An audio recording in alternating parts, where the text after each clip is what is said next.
Hi, welcome to a quick 5-minute warm-up that you can do before you get out onto the pickleball courts. This will be excellent for helping to limit any injuries, get you warmed up and primed, which will help you actually perform better during your gameplay, whether it's rec play or you're competing today. This is a great activity that I encourage everybody to do. If you have a history of injuries or any active pains, be sure to be comfortable as you're going through these motions. Don't push into any motions that are uncomfortable or painful. Just stick with whatever range is acceptable for your body. We don't want to be doing anything very aggravating. And if you have questions about how to warm up those areas or to improve and strengthen those areas that are injured or are painful, feel free to reach out and contact me. Otherwise, let's get started with the warm-up. We're going to be starting with just doing some marching. Our goal with this is to just do general warm-up, get the whole body revved up and ready to go. And then we'll move into some more specific stuff. So just jog in place, you can shake your arms out, you can reach up to the sky, whatever feels comfortable. Just explore some general motion activities in these areas.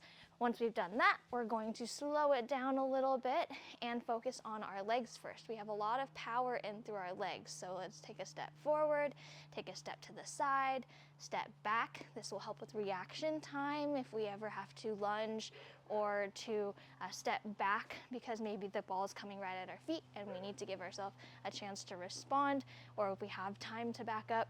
This will also help make sure that we do not fall. So I like to go forward, side, and back to help encourage all those different motions. And then I also want to hop forward, side, and back because this will also train stability as we move into these very intentional ranges of motions. Forward, side, and back. One more time. Forward, side, and back. Very good. From there, I'd like to go into more ankle and foot activities. I like to do straight leg or knee straight heel raises. If you need help with balance, hold on to something, please. This is not a time that you want to be losing your balance necessarily. We're doing 10 heel raises with your knees straight, 10 heel raises with your knees bent. Notice how I'm not pogoing up on my feet. I'm staying low into my seated position. If you want to progress it, you can do it 1 foot at a time. And we're just aiming for about 10 with knees straight, 10 with knees bent. Those are some good general warm-up activities for your legs. But then I also want to go into lunging a little bit deeper, and we'll be revisiting this again with a paddle when we add in our upper body. Good. Now let's open up the hips.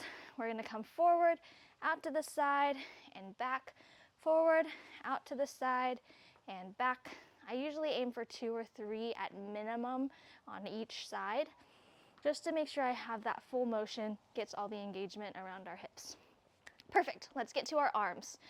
I want to start generally by engaging my shoulder girdle all the way down to my fist. So if you squeeze your hands really, really tight and you engage through the backs of your shoulder blades through here, we're going to do tight circles down at our hands or down at our sides. Slowly coming out and up to the side, making our way up, looking up to the sky, which is very bright today, and coming back down. I'm reversing my direction as well.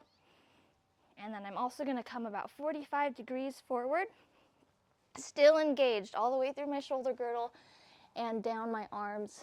Looking up is also very helpful and handy for your neck if you have any sort of neck stiffness or motion that you're needing to get, especially if you're going to be going for any lobs or watching for any balls coming from overhead. Good. If you'd like, you can go through those again. Otherwise, I like to get into some trunk rotations because we need these for when we're going through our swing, whether forehand, backhand, or serve. This is really important, but we also want this to be isolated from our hips. Notice how my hips are squared and still, and my head is pointing straight at you.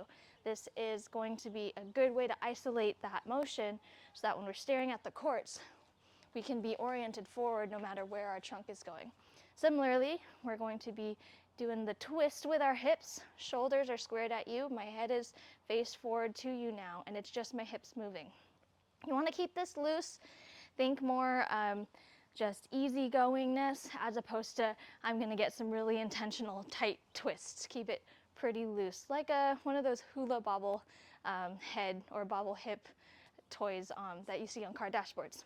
Good. Once you've got all of that loosened up, grab your paddle, and we're gonna go into some, again, specific lunges, side to side. You're now incorporating the trunk twists with these lunges. Your arm is exploring those movements. If you're wanting to get into your double backhands, make sure that you're practicing having both hands in that situation. I like to encourage you to take as many steps as you can to warm these up, because these are very, very important. You don't want to get stagnant when you're dinking around on the court. If there are specific motions that you're wanting to warm up, like your serves, or your backhands, or your forehands, make sure that you spend time warming up those specific motions as opposed to only dinking, and then you're ready to get onto the courts. Nice work. Give that warm up a try. Send this to your friends. Save this video so that you can use it whenever you're prepping to get out on the courts, just by spending 5 minutes doing these dynamic warm-ups before you go play. Let me know what you think. Give this a try and send this to your friends. Would love to hear what you guys think of this warm-up. Happy playing.